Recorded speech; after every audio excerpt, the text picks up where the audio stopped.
Então estamos aqui no Espiritualidade Libertária, eu e o meu amigo Marcos Paulo Almeida, aí no ônibus de volta, na jornada de volta para o Jardim Ângela, né?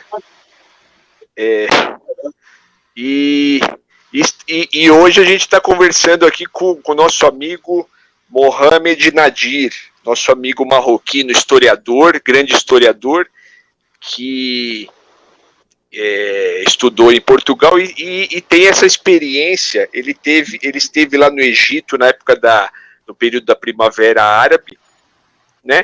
Mas aí se apresenta aí, Mohamed, se apresenta aí pra gente, fala um pouco aí da sua trajetória e esse período que você visitou lá o Egito. Alô, Boa noite. Você teve uma queda aí. Uma queda da internet, agora passei a utilizar meu celular, enfim, utilizar a internet do celular para ela mais forte, digamos.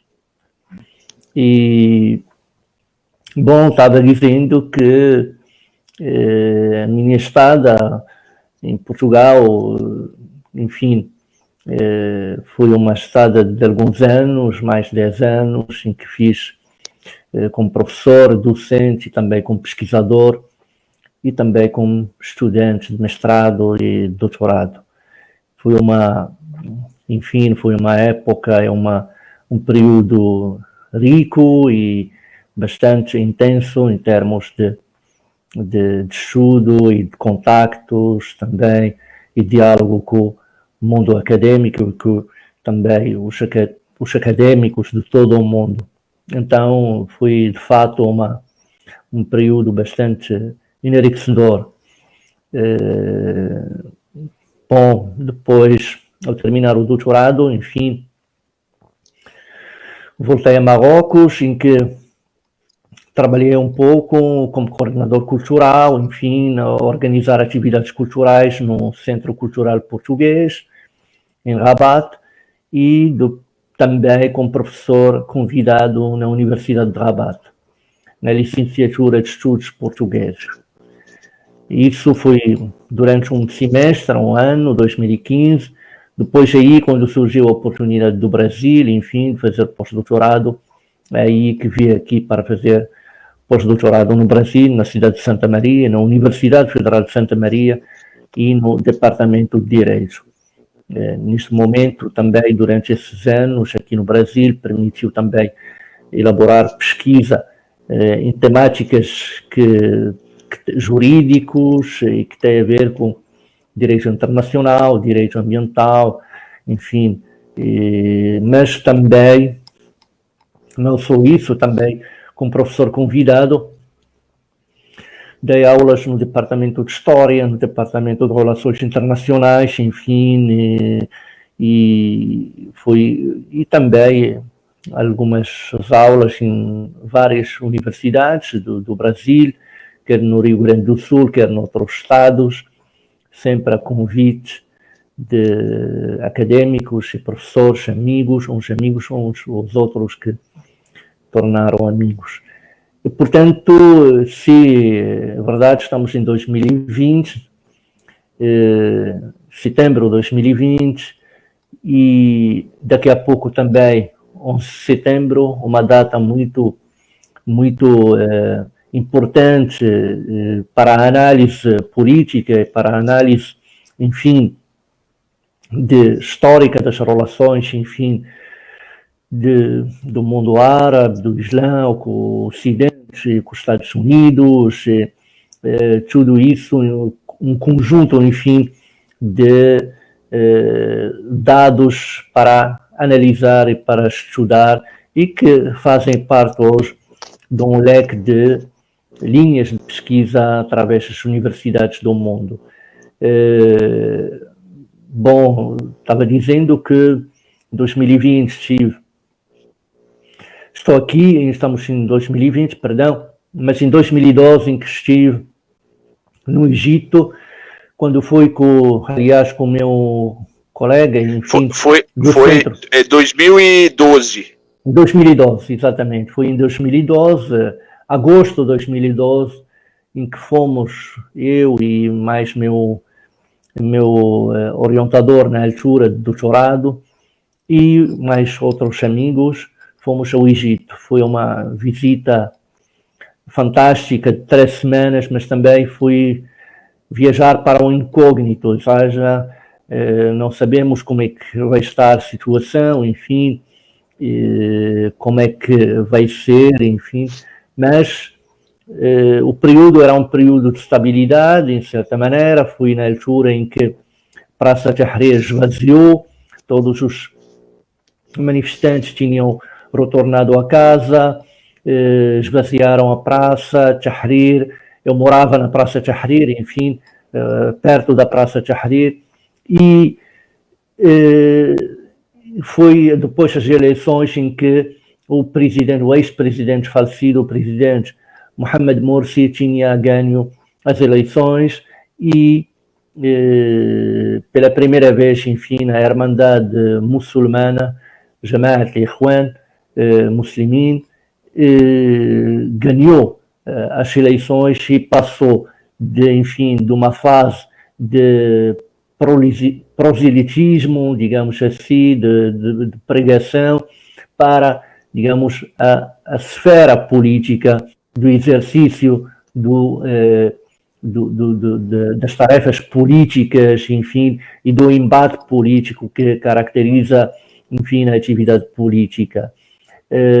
Obviamente que isso não foi pacífico, embora as eleições, no primeiro momento, foram aceitas, mas pouco a pouco o que observamos foi o início, enfim, de uma contra-revolução que começou aos poucos. Nós ainda estávamos no início de pequenas manifestações na rua, não na Praça Tahrir, mas na rua ao lado do Tahrir, esqueci o nome dela, da rua, mas uma rua, enfim, famosa e emblemática, que dá para a Praça Tahrir, e onde algumas pequenas manifestações, sobretudo de militantes da esquerda, que gritavam e que manifestavam-se desagrado contra aquilo que eles chamavam de Akhwanat ad-Dawla, isto é, digamos, hermanizar o Estado, ou seja, tornar o Estado uma irmandade muçulmana, ou seja, enfim, havia ameaça ou medo de que a irmandade muçulmana finalmente vai se apoderar, vai se apropriar da esfera política e vai eliminar, ou seja, os seus concorrentes, e vai implantar um regime, enfim, autoritário. Isso começou, enfim, nos pequenos manifestações que nós, enfim, acompanhamos, fizemos entrevistas na rua, na altura, saímos à noite, enfim, e cada vez que, quando vemos um barulho, tínhamos que descer do hotel com as câmaras e sair à rua a acompanhar essas manifestações, fazendo entrevistas, enfim, falar com as pessoas o que é que se passa, ou qual é a visão deles sobre a situação, se estão a favor, enfim, do resultado das eleições, se estão satisfeitos com o resultado da revolução, etc, etc. E aí se nota, enfim, notava-se de fato uma miscelânea, digamos, de respostas e de pontos de vista. A militância, os militantes da esquerda, nota-se claramente um desagrado em relação aos resultados que levaram a Irmandade Muçulmana ao poder e sob pretexto de que a Irmandade Muçulmana vai seguramente continuar vai se apropriar do país e das instituições do país e vai, enfim, eliminar a democracia, o projeto, enfim, sonhado pelas manifestações da Praça Tahrir. Agora, por exemplo, uma coisa, você conversou com esses manifestantes sobre a participação deles em 2011, como que foi, o que eles sentiam ali em 2000, no meio daquelas manifestações, como que era aquela dinâmica das manifestações? Basicamente, a dinâmica das manifestações na altura era uma dinâmica de comunhão, digamos. Havia todo mundo num estado de paixão, enfim, de emocional para um objetivo comum, que é retirar o Escat Nidam, ou seja, como diziam os egípcios na Praça Tahrir, ou seja, tirar o sistema de raiz, um sistema corrupto e autoritário que era comandado, enfim, por Hosni Mubarak, também já faleceu, e que além, enfim, do chamado entourage, enfim, as pessoas que à volta dele, toda uma certa instituições e privilegiados que estavam a constituir digamos, o establishment egípcio. Então,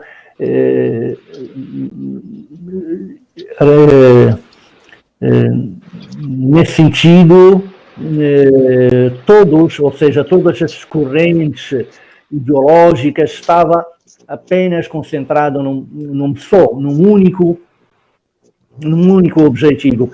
Então, Praça Tahrir, as pessoas se abraçaram, enfim, se ajudaram, se solidarizaram-se entre eles. Havia os da esquerda, da direita, do centro, da extrema esquerda, da extrema direita, enfim, havia os nasserianos, ou seja... Porque a gente viu aquelas imagens dos coptas abraçando também, fazendo um círculo para os muçulmanos fazerem as orações, né? A irmandade junto com os manifestantes jovens, né? Tinha essa... exatamente. Tinham o objetivo, enfim, o ideal das manifestações na Praça Tahrir, da Revolução Egípcia, era precisamente, justamente, mostrar ao mundo que aqui não há nenhuma ameaça, ou seja, o que vai acontecer não vai transformar o Egito em nenhum país retrógrado, um país, enfim, autoritário que vai cortar relações com o mundo, mas apenas um país, uma revolução que quer levar o país, o Egito, à escala dos países democráticos, desenvolvidos, que alcançam um progresso e uma modernidade tal como existe em vários países do mundo. Então, portanto, por isso mesmo, essa comunhão que havia, em que você observava coptas, cristãos a fazer, enfim, um círculo para com os seus conterrâneos egípcios, fazem oração. Tudo isso era demonstração genuína e espontânea para precisamente mostrar ao mundo, dar ao mundo, enfim, uma mensagem de que a revolução, que o mundo árabe também é capaz de fazer a sua revolução, capaz de fazer uma revolução, enfim, pacífica, e trazer e alcançar digamos, a legitimada democracia que todos sonharam, que é basicamente fazer, enfim, trazer aos povos egípcios o que chamam a karama, isto é, a dignidade dos egípcios e, sobretudo, também o progresso o progresso do país. Então, o Egito basicamente é um país, enfim, de quase 90 milhões de habitantes, quase metade vivem num estado, enfim, abaixo da pobreza, muitos milhões de pessoas que vivem, enfim, nos cemitérios lá do Cairo. Só o cemitério de Cairo tem 2 milhões de pessoas, enfim, uma situação muito desigual e desequilibrada entre uma elite bastante poderosa e privilegiada e forte e uma camada de povo que está excluído, digamos, desse panorama, desse, como podemos chamar, desse formação estatal que marcava, que definia o Egito do Hosni Mubarak. Então, mas aquilo, por exemplo, aquela experiência da Praça Tahrir, aquilo parece que é mais democrático do que qualquer democracia, né? Aquilo teve ali. Sem dúvida. Exatamente. Aquilo parece que aquela experiência que houve ali não cabe nem nas democracias mais participativas aí. Sem dúvida. É difícil ter aquilo que ocorreu ali na Praça Tahrir, né? Sem dúvida, Silas. Quer dizer, as revoluções eram tão espontâneas, tão genuínas, que elas deram uma mensagem ao mundo de que, de fato, que é possível, enfim, acabar com os regimes totalitários, alcançar a democracia, entrar em eleições livres, transparentes, etc. E foi realmente isso que aconteceu. Levaram a demissão do Hosni Mubarak, que governou durante 30 anos, e, sobretudo, fizeram primeiras eleições civis, primeiras livres no país. O Egito teve uma única eleição, digamos, civil, livre, digamos, mais democrática nesse sentido, e que levou a Irmandade Muçulmana a ganhar as eleições e Hosni Mubarak, Mohamed Morsi ao poder. Portanto, sim, é verdade e evidente que havia ali sinais de uma certa revolução gloriosa, enfim, que mostrava ao mundo que ainda é possível que o mundo árabe, que o mundo muçulmano, ele é capaz, enfim, de embarcar no caminho da democracia e da modernidade sem problema nenhum. Então, por isso mesmo que você observava aquele comunhão que havia. Então havia uma preocupação interna e externa. Mas a minha provocação é que aquilo vai além da democracia, da modernidade, sim, entendeu? Sem dúvida, claro. A democracia ainda é pouco, entendeu? A democracia ainda não é tão democrática assim, entendeu? Esse que é a provocação, né? Não, entendi o que sua fala, o que queria dizer.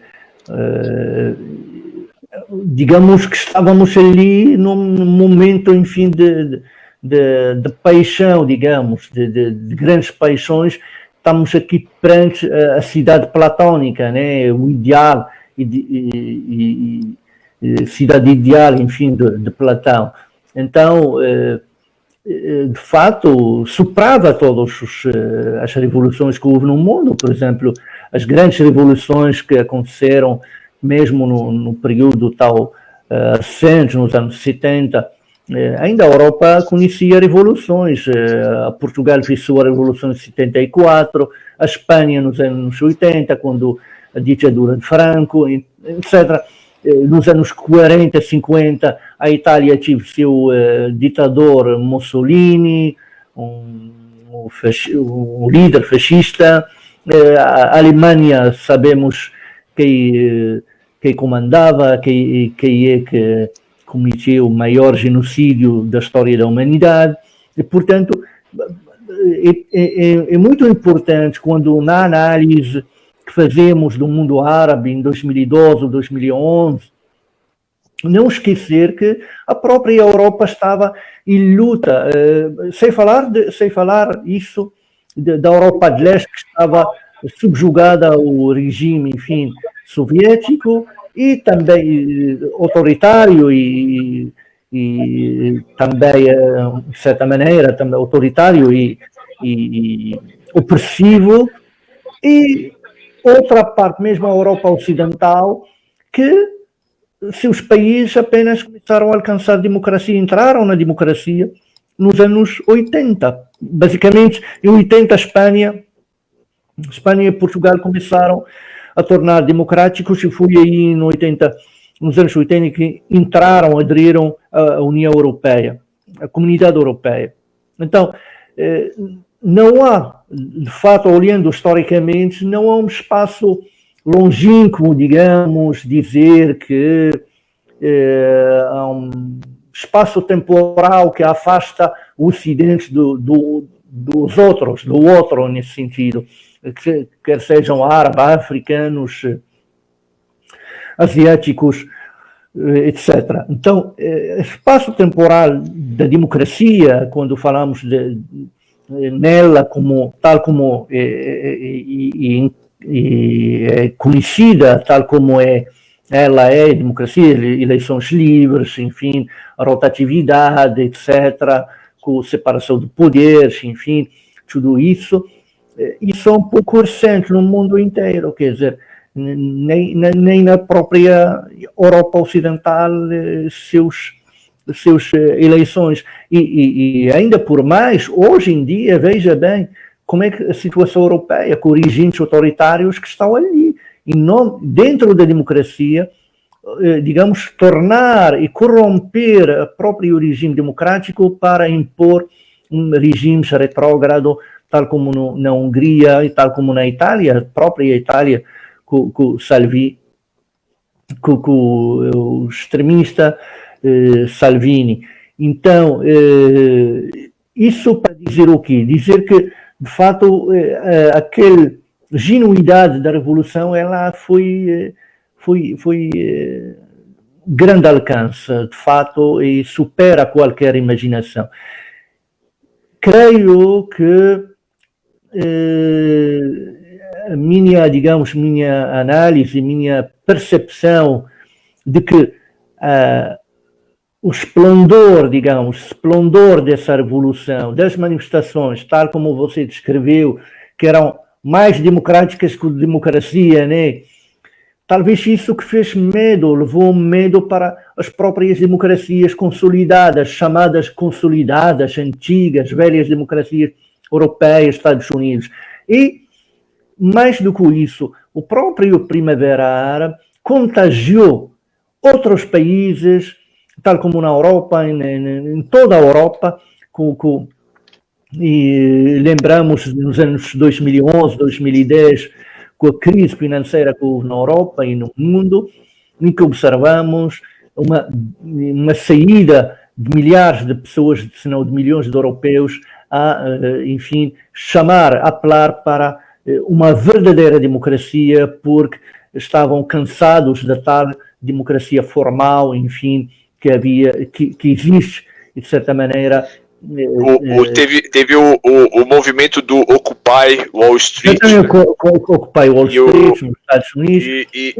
Aquele movimento da democracia em prol da democracia real, né?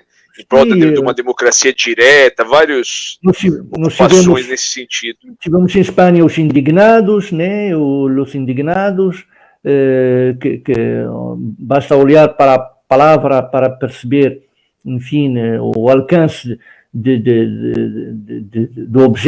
objetivo dos manifestantes, ou seja, são indignados contra que estamos num regime democrático, que significa que todo mundo está desconfiado e desconfiante e desconfortado em relação ao regime implantado, a democracia tal como ela é implantada. Então, de maneira direta e indireta, o Primavera Árabe, aquela revolução, deixou, levou a um medo, digamos, nas próprias democracias consolidadas, e a prova é, digamos, esse efeito de contágio que aconteceu no mundo inteiro. De Nova Iorque até São Paulo, tu tinhas,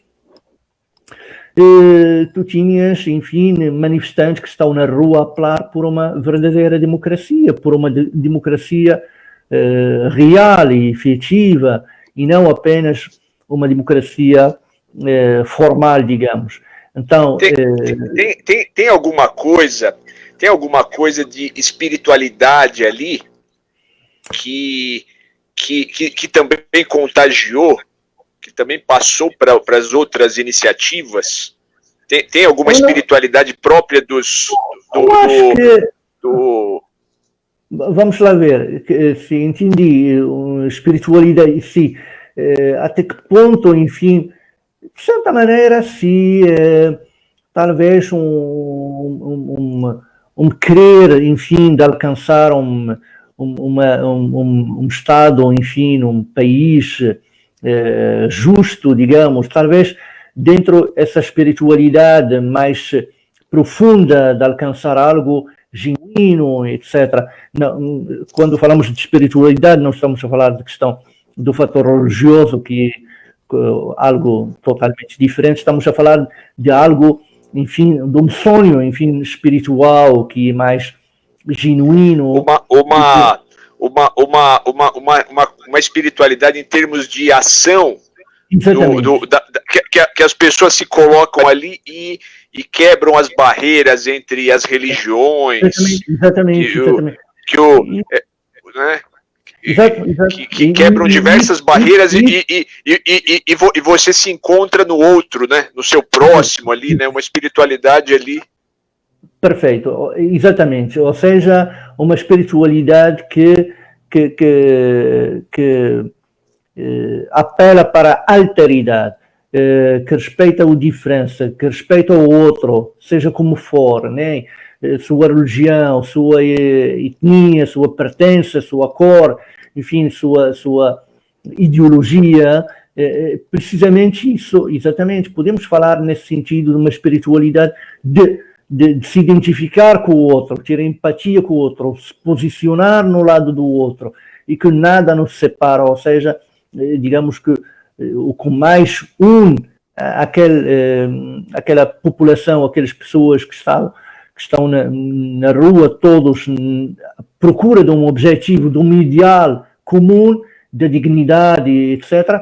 Então, tudo isso levou, de fato, apenas por uma espiritualidade que supera essas fronteiras, enfim, religiosas, étnicas, ideológicas, etc., e que sabemos essas convergências, divergências ideológicas, antagonismos ideológicos nem sempre são saudáveis historicamente. E, portanto, é bem provável que esse lado espiritual genuíno, quando falamos de espiritualidade genuíno, algo mais profundo nesse sentido, de reconhecer a alteridade, enfim, o outro, enfim, se posicionar no lado dele. Então, provavelmente, se calhar isso deixou medo às próprias democracias instaladas, e, sem dúvida nenhuma, porque realmente tu imaginas milhares de pessoas, se não milhões, em Madrid, em Lisboa, Nova Iorque, a polícia tinha que tirar as pessoas, ocupar Wall Street, ou seja, digamos, o coração, enfim, que bate da América e do mundo, quer dizer, está lá no Wall Street, quer dizer, tudo isso é indicativo, é muito importante analisá-lo em termos simbólicos, em termos enfim, na nossa análise política, enfim, quando fazemos uma análise, exatamente esse fato deve estar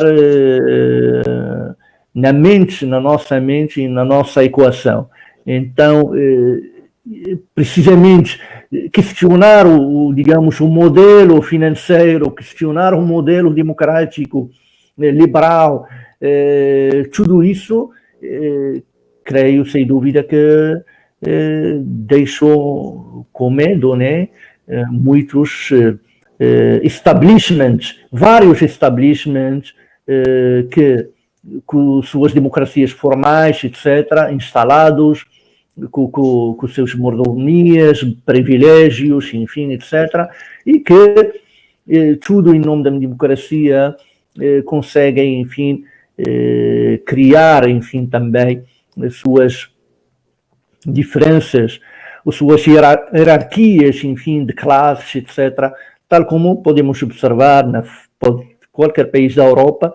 Você tem claramente, enfim, uma classes sociais, sem dúvida nenhuma, de pessoas que estão na pobreza, que vivem à margem do Estado, enfim, com subsídios, pessoas que não conseguem sobressair da situação econômica. Nos Estados Unidos, pior ainda, basta ir a Chicago, por exemplo, tu tens duas cidades diferentes, uma Chicago periférica que não tem nada, que parece um deserto, digamos, quer dizer, uma cidade morta, e depois tem outra Chicago que é da elite branca, vá lá, das pessoas sucedidas, dos vencedores na vida, né? E tem outra cidade, outra parte da cidade dos vencidos, né? É uma espiritualidade que ela dentro dela cabe todo e qualquer ser humano que incomoda o poder estabelecido, né? Então é aquele ideal de liberdade que incomoda o poder estabelecido. Então a manifestação das pessoas indignas, supostamente indignas, que não cabem nas categorias estabelecidas, essas pessoas, quando elas vão se manifestar os seus desejos, as suas ambições, né? Isso parece que incomoda, né? Isso incomoda o poder estabelecido ali, o status quo. Então, essa é uma espiritualidade que digamos assim, que tem essa liberdade de incomodar, né? De, olha, aceitar as manifestações, aceitar as vozes diferentes, discordantes, né? É um pouco que os canais da democracia, institucionais da democracia, parece que eles não estão preparados para ouvir todas essas vozes, essas manifestações libertárias. Não é? Porque para eles, quando há essas manifestações, o establishment, o poder instalado, responde da seguinte maneira: nós temos eleições, somos democráticos, basta, não há direito para sair na rua ou contestar ou fazer, enfim, manifestações todo dia. Isso é impossível. Em Lisboa, a polícia, enfim, perseguiu todos os manifestantes e houve casos dramáticos. Na Espanha, a mesma coisa, os indignados, enfim, foram maltratados pela polícia. Há relatos, enfim, de violência, de opressão que não acontece em nenhum país do mundo em que a democracia está ausente ou não está definitivamente. Então, nos Estados Unidos a mesma coisa. Lembramos das imagens da polícia a desmontar, enfim, as tendas dos manifestantes do Occupy Wall Street, etc. E, portanto, esse, digamos, incômodo que você falou, essa espiritualidade, enfim, de mudança, de transformação, de comunhão, que respeita o outro, que quebra fronteiras. Isto incomoda, obviamente, porque, no fundo, porque as próprias democracias liberais têm suas fronteiras e têm seus lugares, tem Paris da elite, um Paris dos outros, dos pobres, né? Tem o números. Em Paris, ele te pergunta a pessoa onde é que mora em Paris. É aquilo por números, 80, 85, 94, enfim, são números de bairros, enfim. E o número, aquilo identifica a pessoa, quem tu és. Portanto, isto foi contado com uma pessoa que trabalhou... Se eu moro no bairro 80, eu sou da periferia.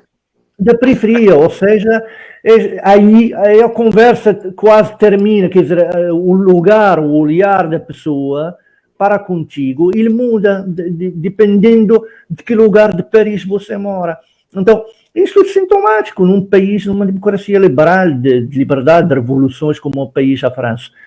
Eu podes falar de Londres, a mesma coisa, enfim, grandes metrópoles do mundo, São Paulo, enfim, Cairo, Casablanca, sei lá, Madrid, enfim, existe essas hierarquias, essas enfim, de separações, essas fronteiras interpessoas, não obstante, e apesar, ainda que a existência de um regime democrático liberal. Então, sim, de acordo contigo, quando você fala que realmente incomoda sim, e ameaça o establishment, ameaça o status quo, né? Ao questionar, digamos, de tirar coragem, ousadia de questionar os próprios regimes instalados, isso deixa medo, né? Faz um certo enfim, abalo, né? No status quo, nesse establishment, nesses regimes instalados. Então, aí concordo contigo. E só para lembrar uma ideia sobre a questão de espiritualidade, da comunhão, enfim, da quebra de fronteiras e de se identificar com o outro, se posicionar no lugar do outro, enfim. Eu lembro que estávamos no deserto de Sinai e fizemos à noite uma caminhada ao Monte Sinai. Fomos a San Catherine, a igreja de San Catherine, o mosteiro San Catherine, dos mais antigos mosteiros de cristianismo do Oriente, que está ali no deserto de Sinai, e depois subimos até Monte Sinai, até o mais alto ponto do Monte Sinai, em que ficamos ali à espera do nascer do sol. É uma imagem, um percurso que se faz para precisamente o objetivo dele, chegar às 3 da manhã, às 4 da manhã, e ficar esperando ali o momento em que o sol nasce. Então, quero dizer com isso, e lá no ponto mais alto do Monte Sinai, existe uma catedral, uma igreja, uma capela antiga, digamos, da antiguidade, que está lá construída e que depois, mais tarde, foi construída uma mesquita pequena também, parecida com ela, que está ao lado. Então, tu tens a capela que é mais antiga do que a mesquita muçulmana. E a mesquita estava aberta, eu entrei, pessoas entraram, fiz a minha oração, terminei, e ao lado, quando terminei, aquilo é um espaço pequeno, sabe, de 4 metros, assim, uma coisa pequenina mesmo, tipo um quarto pequeno, só isso, lá no Monte Sinai, no topo. E quando terminei, eu olhei e encontrei um círculo na mesquita, um círculo de pessoas, aparentemente estavam meditando, eram budistas, ou tibetanos, enfim, outras religiões estavam sentados ali meditando. Aquilo, para mim, foi a maior lição, enfim, essa meditação, essa espiritualidade que quebra fronteiras, ou seja, olhar e ver dentro de uma mesquita no Monte Sinai, pessoas de outras regiões sentadas a fazer a sua meditação. E eu fiz a minha meditação também, minha oração, e foi fantástico, sem ninguém incomodar ninguém. Estavam lá naquele lugar, mesquita muçulmana, com toda a sua representatividade, né, simbologia, outras pessoas de outras religiões que estavam meditando. Então, isso é simbólico, tudo isso.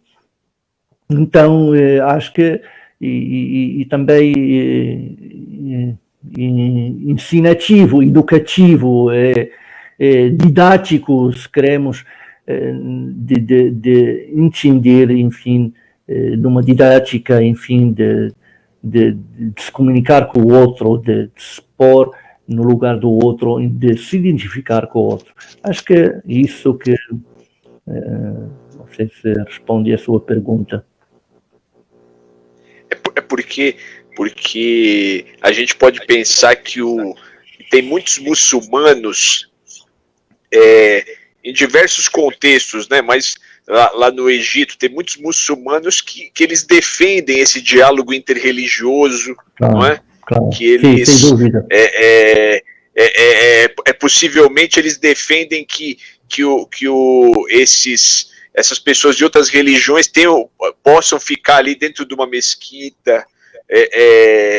Eles defendem que a democracia não tem que ter o predomínio de uma só religião, né? Mas tem que ter espaço tem que ser uma coisa laica, espaço para, né? Então, possivelmente muitos muçulmanos não têm simpatia com o partido da Irmandade, né? Possivelmente eles tinha muitos jovens muçulmanos que queriam um partido laico, um candidato mais laico, né? Exatamente, foi isso que levou à queda enfim, da segunda revolução, que levou à queda do regime do Mohamed Morsi enfim, e da chamada dos militares ao poder.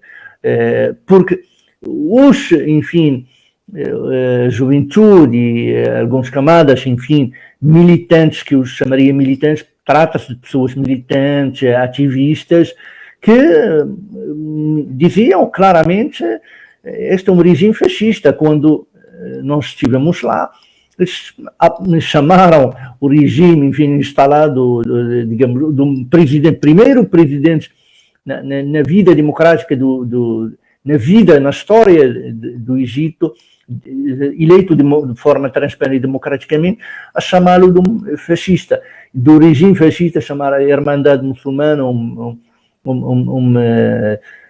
digamos, uma clã fascista que vai querer, enfim, hermanizar, vá lá, o Estado, o aparelho estatal. Então, essas pessoas estávamos na rua, tu vês, são meninas, meninos todos bebendo, fumando, outro mundo, digamos, outra Egito, outra elite, outra juventude diferente daquela juventude camponesa ou juventude rural, etc. É uma juventude muito aberta ao mundo, ao diálogo, ao contraste e muito, vá lá, muito aguerrida em termos de quebrar fronteiras, nesse sentido. Para ela, quebrar fronteiras é um timbre, enfim, e não acham, digamos, que há uma relação com o Islão, enfim. O Islã impede, enfim, enfim, dessa forma de estar e de viver mais que questiona, que quebra fronteiras. Então, realmente foi isso que levou à queda do regime de Mohamed Morsi e, em certa medida, depois a revolução desses militantes, essa segunda revolução, apelou claramente ao retorno dos militares ao poder. Eles diziam que queremos os militares, que o exército, o que chamam al-Askar, ou seja, os militares, para voltarem ao poder. E foi o que aconteceu quando Abdel Fattah Sisi derruba, enfim, tira Mohamed Morsi do poder e se instala, enfim, e como salvador da pátria, enfim, o próprio, enfim, o chefe do Azhar, digamos, parabenizou o Abdel Fattah Sisi, enfim, digamos, legitimou seu assalto ao poder, seu assalto sobre a democracia, e, enfim, foi assim que, em primeiro momento, houve um certo desconforto europeu, ocidental, das democracias liberais, etc., em relação ao que aconteceu, à queda do Mohamed Morsi, do golpe de Estado que aconteceu, militar, mais uma vez, no Egito, e no esmagamento, enfim, e a morte ali foi a queda e a morte da Primavera Árabe egípcia. Foi aí que terminou. E aí que outra narrativa, uma nova narrativa surge, que é de que o Shermandad queria harmonizar o Estado e que também o mais perigoso é que a Primavera Árabe trata-se de uma conspiração estrangeira que queria destruir os Estados árabes e nada mais. Ou seja, quer dizer, de uma revolução genuína pela dignidade, enfim, pela coisas dia a dia necessárias para qualquer ser humano, há outra narrativa que é de que tudo o que aconteceu não passa nada de ingênuo, nada de genuíno, nada de puro, digamos, mas trata-se, enfim, de uma mão secreta que, enfim, que manobrava todo a Primavera Árabe para destruir, digamos, os países árabes e voltar a conquistá-las de uma forma nova. Acho que isso, digamos, que levou, digamos, à morte, infelizmente, e do fracasso de uma experiência bela e fantástica que é a Primavera Árabe, que fez cair vários regimes. Enfim. Mas isso é o que aproxima, essas narrativas se aproximam do que eles falam também daqui de junho de 2013, né? Que tem muita gente da esquerda que fala, olha, que junho de 2013 foi um ponto negativo que nos levou para a ascensão da direita, dos conservadores e tal, né? É um pouco. Você está falando do caso brasileiro? Isso, do contexto brasileiro. Sim, né? Sim. Então é um pouco uma narrativa que quer colocar essas iniciativas como a causa de um fracasso, né? Olha, aquilo foi uma iniciativa que teve uma consequência negativa e tal, mas eu acho, na minha opinião, a gente tem que olhar para a iniciativa. Ela por si só é uma iniciativa positiva, né? Eu acho que o grande fracasso é a própria democracia não conseguir digamos assim, absorver, não conseguir, não ter mecanismos para absorver aquilo. Aquilo é muito avançado para os mecanismos institucionais, né? Então, o que acontece? Há uma oposição muito forte, a elite, né? As instituições, tem uma oposição, os canais oficiais, né? Então não se aceita aquilo, né? Então eu acho que é um fracasso mais das instituições republicanas, da própria democracia, do que do movimento, né? É mais fácil você condenar o movimento do que você buscar ampliar a democracia, né? Sim, bem, Silas, você aqui coloca, digamos, uma leitura muito vanguardista, enfim, em relação ao movimento, né? Acho que ela, de fato, ela representa essa marcha à frente, enfim, essa corrida à frente da própria democracia. A democracia formal, digamos, tal como nós conhecemos, tradicional, digamos, que não muda, ou seja, que não mudam as pessoas, mas não muda ela não muda no seu regime, na sua Constituição, ela estava ultrapassada e os seus, digamos, players dessa democracia formal, tal como ela tiveram medo, obviamente, de que tudo isso vai fazer desmoronar o establishment, o sistema que todo mundo tem que acreditar nele, tal como é. Então, como verdade absoluta. Então, de fato, temos uma narrativa contra outra narrativa e o perigo, o medo, a ameaça que fiz, a mensagem do movimento da Revolução Árabe, e que precisamente isso, e que ela estava de longe mais avançada e vanguarda, porque ela quebra barreiras, as comunidades, enfim, anticomunitária, ou seja, digamos, para todo mundo pode viver, digamos, em paz como cidadãos comuns, né? em que a cidadania é digamos, o fator definidor, digamos, que define qualquer pessoa, qualquer indivíduo na sociedade, e, portanto, concordo com a tua leitura, Silas, nesse âmbito, sim, sem dúvida nenhuma.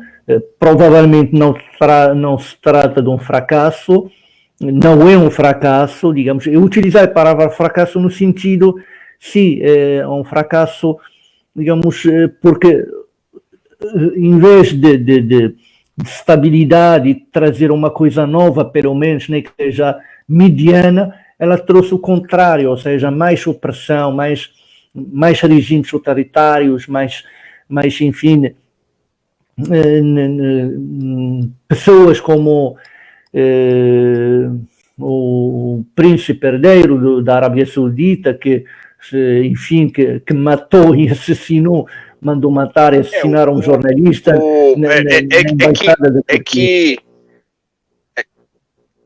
que aqui no Brasil, além, por exemplo, além disso, aqui estava o governo petista no poder, né? Então quando o governo ele deslegitima as manifestações e tal, ele também começa a se enfraquecer, né? Então tem muitas pessoas que falam assim, aqueles movimentos, eles prejudicaram o governo, né? Mas o governo tentou deslegitimar também os movimentos, né? Então não houve um diálogo, né? Então o governo, quem estava no poder, apostou tudo na aliança com a elite. E tentou abafar os movimentos. Então a culpa necessariamente não. O que enfraqueceu o governo foi a própria aliança com a elite, aquela conciliação que ele estava estabelecendo. do que propriamente o movimento, né? Mas fica essa disputa de narrativas. Sim. Não, tem toda a razão, Silas, na medida em que esta leitura ela aplica-se perfeitamente no Egito, muito de uma forma muito tal qual, ela cai nem uma luva, né? No caso egípcio, porque realmente isso que aconteceu. A chamada dos militares a voltarem a fazer um golpe de Estado, tirar um presidente eleito democraticamente, contra tudo e todo, esmagar o último movimento que estavam na Praça Tahrir, que estavam contra, digamos, contra o golpe estatal, e esmagar, quer dizer, houve uma matança na praça, porque entrou a artilharia, enfim, os tanques, e esmagaram aquelas pessoas. Eram mais de 800 pessoas que morreram, inclusive filhos e filhas de líderes da Irmandade. Então, quero dizer que sim, há duas narrativas e cada narrativa quer, enfim, deslegitimizar a outra. Mas essa aliança entre o poder dos militares e da elite, ela é claramente no Egito. Eu observei isso e foi fácil observar até hoje pelos mídias, enfim, programas como é que bajulam, enfim, o Abdel Fattah al-Sisi de uma forma de uma forma divina, quase infantilizada, enfim, dos mídias e dos grupos, enfim, midiáticos que dominam o Egito, que dominam o cinema, cultura, que dominam, digamos, os elementos chaves do Estado egípcio, todos se comungaram, se uniram, se aliaram ao regime militar, porque o regime militar trouxe novamente os privilégios antigos. Então,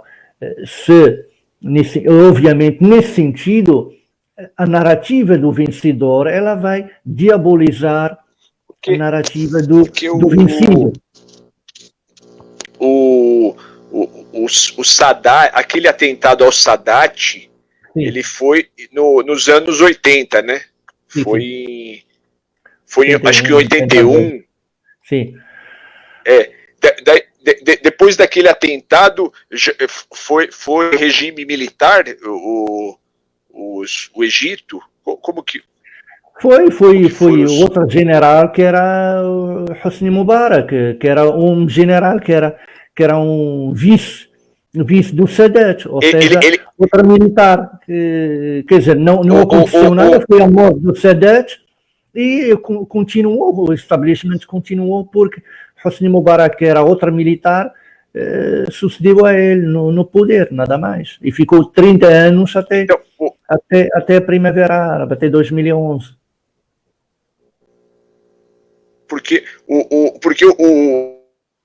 o Sadat, o atentado, consideravam ele liberal, não era isso? Eles consideravam ele pouco mais liberal que os outros. Sadat, acho que era uma coisa assim. Sadat os fundamentalistas, né? Sim, claro. O Sadat, Anwar Sadat, foi um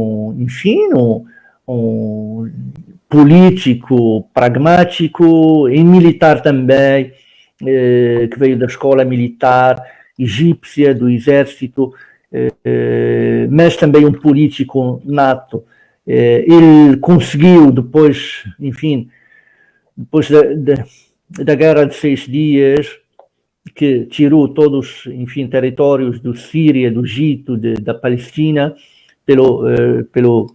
por Israel, e isso levou com que toda a Sinai foi ocupada pelos israelitas, e isso fez com que havia um acordo, e o Sadat não hesitou em visitar, em assinar o acordo de Camp David de paz com Israel, reconheceu Israel, visitou o Knesset, visitou Jerusalém, enfim, e foi assim, digamos, o reconhecimento digamos, Então naturalização. gerou um ressentimento para os... Claro, para os... Não, Gera um ressentimento, né? Não, mais do que um ressentimento, o Egito foi expulso pela Liga Árabe, ou seja, os países árabes cortaram relações com o Egito por aquele fato de normalizar as relações com Israel e reconhecer Israel. Eles viram na tentativa do Sadat, digamos, uma traição que vendeu a Palestina, que vendeu a causa árabe e entregou-a digamos, num prato pronto para um Estado, digamos, colonizador que eles consideram como Israel. Então, portanto, exatamente Sadat tentou, enfim, pragmaticamente falando, enfim, recuperar o deserto de Sinai, recuperar os territórios ocupados, enfim, e caminhar o Egito tal como é, de uma forma pacífica ao lado, enfim, do Israel, ao lado dos outros países, ao lado de um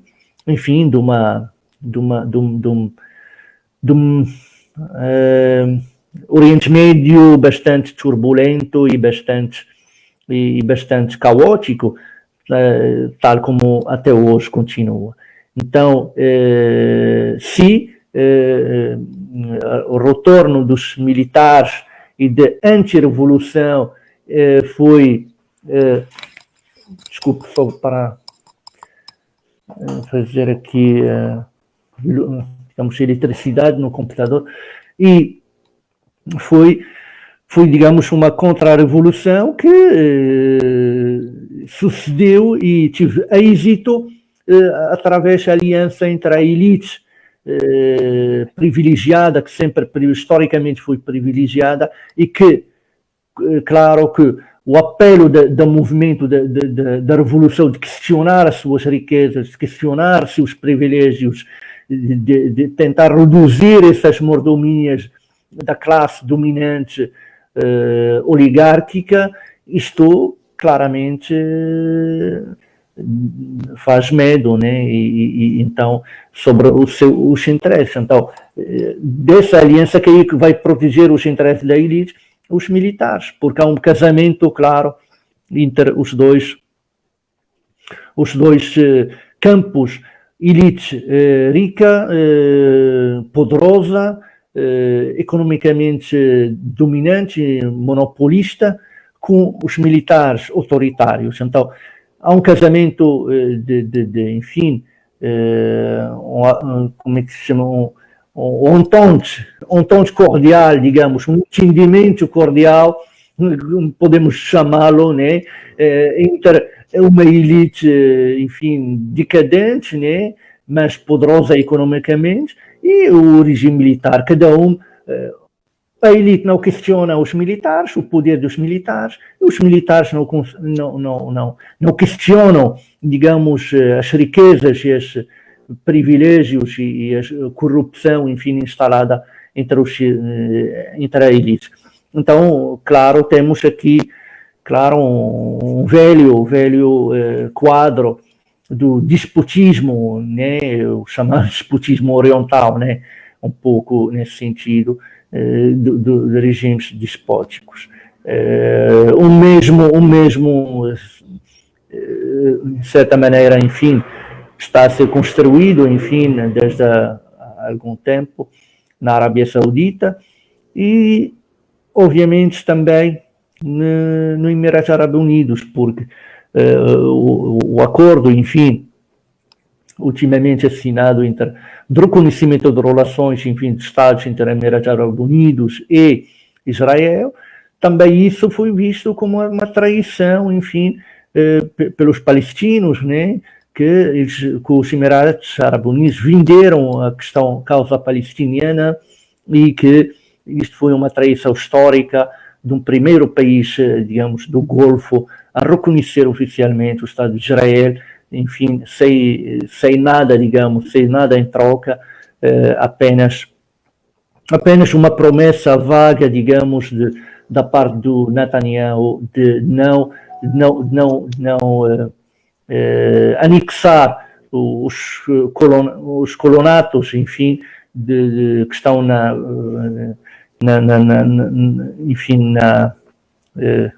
Fararbia, na Cisjordânia. Então, foi isso. Então, isso claramente, esse fato histórico é sinônimo e simboliza também uma mudança, uma mutação no panorama do Oriente Médio, simboliza também uma viragem, digamos, pragmático, político dos países do Golfo e de um país que está na dianteira, que é na dianteira, enfim, científica, económica, que é o Emirados Árabes Unidos. Não esqueçamos que o Emirados Árabes Unidos tem poucos habitantes, sei lá, uns milhões, poucos, maioria são estrangeiros, mas que tem basicamente um país que você, em Dubai ou Abu Dhabi, você tem todas as universidades do mundo estão lá. Tens Harvard está lá, tem filial dela, a Universidade de Rabat tem filial em Dubai, ou seja, você estás em Dubai, entras na Universidade de Rabat lá e tens um diploma marroquino, quer dizer, como se estudaste em Marrocos, tal como entrar no Harvard lá em Dubai. Não precisas pegar avião e ir até Estados Unidos. A Harvard abriu uma filial, uma sede, digamos, lá, e tu entras, estudas lá perto da tua casa e tens um diploma de Harvard, o de Cambridge, o Princeton, enfim, o Berkeley, o Columbia. Então, Columbia University. Então, isto mostra, de fato, digamos, o poder, enfim, desse novo país do Golfo que pragmaticamente estão a caminhar enfim, para uma, digamos, situação de países bastante desenvolvidos e bastante que têm bastante progresso, tal como Coreia do Sul, tal como exemplos dos gigantes asiáticos, Singapura, Taiwan e Coreia do Sul. Basicamente, Emirados Árabes Unidos e Qatar são esses dois símbolos dessa caminhada, enfim, dessa marcha via o take-off econômico e progresso por parte desses dois países que conseguiram, de fato, sem dúvida nenhuma, digamos, utilizar as riquezas naturais para um certo aparente desenvolvimento até agora que parece dar estabilidade. Meu amigo, diga, meu amigo. Meu amigo, já estamos aqui mais de 1 hora, então Sim. Vamos, não deu certo da gente conversar com o Marcos Paulo hoje, a gente combina uma outra data, a gente conversa com o Marcos Paulo também, e também a gente conversa também sobre a história dos países ali do norte da África, de Marrocos, né? A gente conversa, vamos deixar para uma próxima vez. Muito obrigado pela tua presença aqui. Tá bom? Eu que agradeço por compartilhar essa experiência aí sua um pouco no Egito, ali na Primavera Árabe, esses episódios que você teve experiência ali no Egito. Muito obrigado pela tua contribuição. Eu que agradeço, professor Silas, pelo convite amável, e até a próxima sexta-feira. Acho que vai tornar um clássico esse nosso encontro. Vamos compartilhar e dialogar ideias e vamos lá no canal do Estudos Africanos, né? Exatamente. Outro... Isso. vamos trocar provocações aqui, enfim, entre nós. Então, muito obrigado mais uma vez pelo convite. Abraço, amigo. Abraço. Vamos encerrar aqui. Tchau, tchau.